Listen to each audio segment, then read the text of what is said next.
Transfer portal, guys coming, guys going, a surprise returner, some guys leaving. It's like my head's spinning. We're going to talk about what's going on in the portal. Roll Tide, everybody. Thanks for being here. Like, subscribe, thumbs up. Last day of the vacation tour. But I'm still with you guys. So I guess it's really not vacation if you're working. That doesn't feel like work, though. You guys make it fun. All right, Roll Tide, let's go.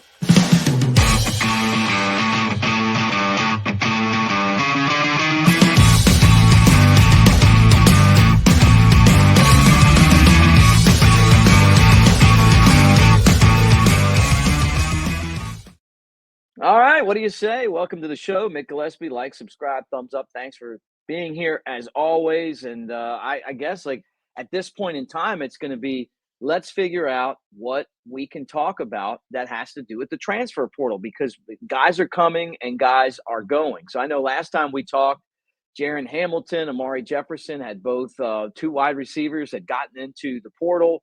Linebacker Jeremiah Alexander has now said he's leaving. Ty Lockwood, a tight end, so a linebacker and a tight end leaving. And then linebacker Sterling Dixon is saying that he's leaving. So there's two more linebackers out of there.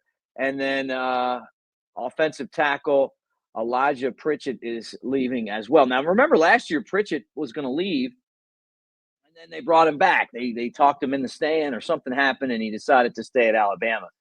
And then watching the offensive line from last year, besides Booker and and obviously Brailsford, the rest of the line was kind of shaky. Proctor, good and bad, but Pritchett and some of the other guys, it's an area where Alabama's going to have to find a lot of improvement. And we'll see if Coach Cap can kind of put together a line that will help the new quarterback, whoever that's going to be. Most likely Ty Simpson, maybe Austin Mack. I don't see Alabama getting involved in the transfer portal for a quarterback, but Keelan Russell's coming in too. Maybe he's able to jump in there and make a contribution. Now, the other thing that's interesting about this day and age in college football is that you announce that you're transferring, and then sometimes you announce that you're coming back. And I got to start with a guy that feels like he's been playing at Alabama for a long time. And I love the fact that he's the first guy I remember that wore 0 as his number. But Deontay Lawson, I thought he was out of eligibility, did a show, and somebody slid and said, yeah, you mentioned Deontay Lawson, who got hurt again, but when he's out there, really good player. Well, he's coming back. So excited to have him back. I think that's a good thing for Alabama. You hope that he is able to return healthy, after his injury and that Oklahoma game. And I wonder, to myself, I guess I'll tell you guys the same thing, is if he wouldn't have gotten injured in that game, could he have made a difference for Alabama? And look, they were, without him really being there, they were 1-2 in their last 3 games, right? So that's one. Now, the other guy that's really interesting, and Clint Lamb from Cover Crimson kind of talked about this on a show that we did there. He was like, look, there's a chance that Justin Jefferson, the linebacker, is going to be at Alabama. And he heard that, because of Diego over at Vanderbilt, who has kind of been the Pied Piper of JUCO guys getting more eligibility.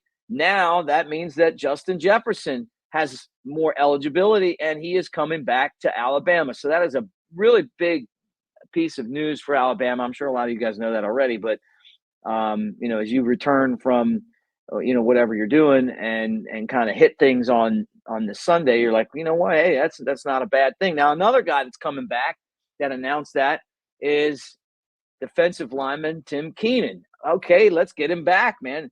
Here's another guy that'll have a year of eligibility. The defensive line for Alabama, I thought was pretty good last year, and was at times really the true strength of the defense.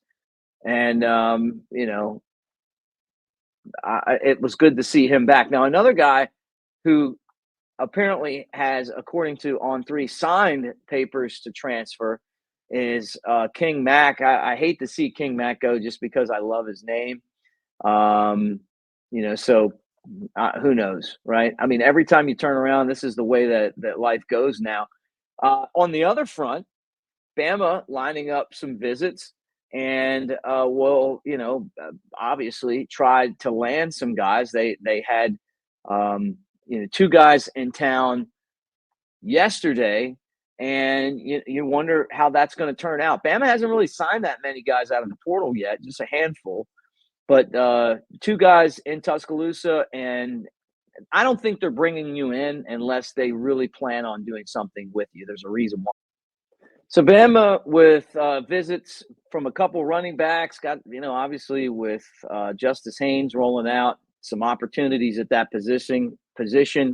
Utah State's Rajul Fajan was in Tuscaloosa along with Draylon Washington out of Louisiana.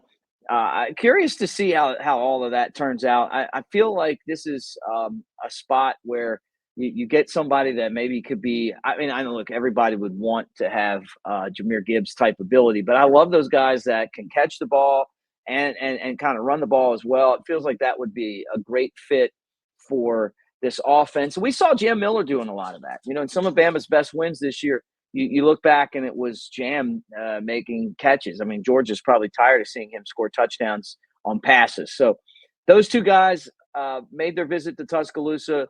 We'll kind of see where that goes and how that impacts this signing class, which really sits, right now in a spot where they've got some room. Now, some big news, that kind of dropped, and I haven't had a chance to talk about it.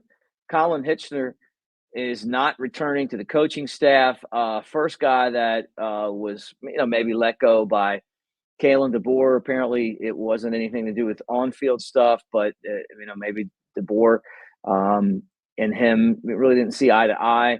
And everyone's expecting Chuck Morrell to be promoted.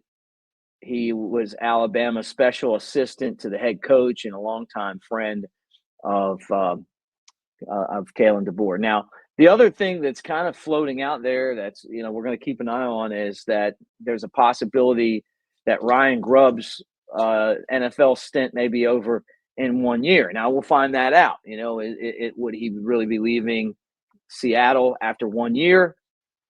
That would certainly be a huge win for Alabama if he came and joined his old buddy Kalen DeBoer, and basically helped Alabama get that offense back on track again. A lot of us are wondering, how much of it's Milroe, how much of it's the offensive line, and then how much of it is the coordinator. So Nick Sheridan. So that's where we are right now. You guys have an amazing Sunday. Love jumping on here and talking to you. Roll Tide, everybody. Don't forget that we're brought to you by, and I bring this up all the time, Pearl River Resort. Great time to swing over to the casino with the Super Bowl. Not too far away, but you got the playoffs coming. So one thing, and then NASCAR, and then college basketball, all of those things kind of come in hand to hand. It's an hour and a half from Tuscaloosa, 2 and change from Birmingham. We sent some folks over there with tickets for Tonic, Fuel, and Hinder. Those guys killed it, and our friends had a great time at the show. We'll do some more of that coming up. Also, Sportsbook at the Timeout Sports Lounge. Go in there, take advantage of it. You play $50 at the Sportsbook. You can go play Dancing Rabbit Golf Course for just $40, and that includes the Oaks, which is an amazing course, one of the best. But Philip M. Steakhouse, when you go over there, Silver Star Casino, Mama and Them's Restaurant, which is in Golden Moon. I love the place. I'll be there soon, and invite you guys to check it out. You want to get away, get the guys together, go swing over there, and it's just an easy, short trip. Not like me going all the way down to the Keys and back. You could do this without having to go all the way to Vegas, right in your own backyard. Roll Tide, everybody. We'll talk to you tomorrow.